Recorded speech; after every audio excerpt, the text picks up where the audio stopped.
ভাল হ'বনে বেয়া হ'ব? অসমখন আমি বচাব লাগিব নে নালাগিব? অসমখনক আমি বাংলাদেশৰ পৰা মুক্ত কৰিব লাগিব নে নালাগিব? আমি শহীদৰ তেজৰ মূল্য আমি ল'ব লাগিব নে নালাগিব? আজি আমি প্ৰথমবাৰৰ বাবে আমি তেখেতসকলক বুজাই দিলো যে এতিয়া অসম আগৰ দৰে অসম নহয়। কোনোবাই যদি আমাৰ ফালে ৰঙা চকুৰে চাই আমি সেই ৰঙা চকু কাঢ়ি আনিম, কিন্তু আমি কাৰো লগত কম্প্ৰমাইজ নকৰো।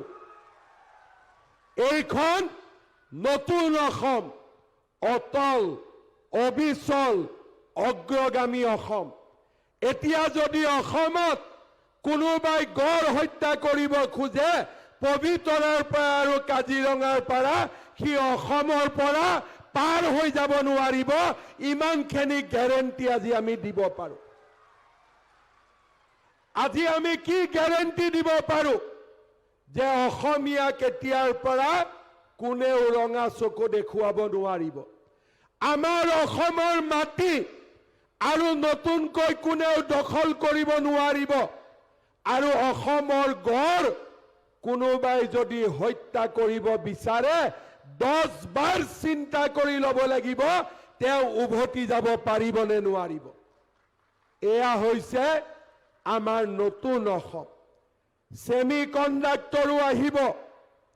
অসমৰ ৰাজপথত এতিয়া অকল মটৰ গাড়ী নচলে, অসমৰ ৰাজপথত এতিয়া এৰোপ্লেনো লেণ্ডিং কৰিব পাৰে।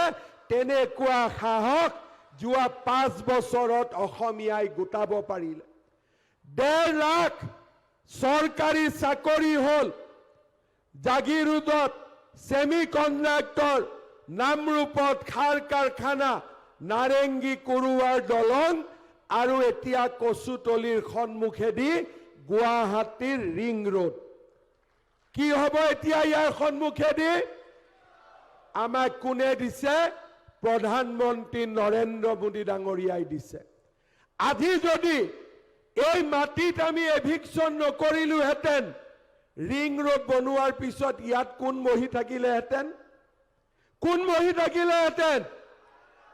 আৰু আজি এতিয়া কোন বহিব? অসম আৰু অসমীয়া মানুহ এতিয়া ইয়াত বহিব। আমি কাৰো ওচৰত মূৰ তল কৰিব নালাগে। শ্ৰদ্ধা ৰাইজ, আমি 708 বিঘা মাটি ইয়াত উচ্ছেদ কৰিছিলো। 174 বিঘা মাটিত ইয়াত বেটেলিয়ন হ'ব আৰু 500 বিঘা মাটি ইয়াত থাকি যাব।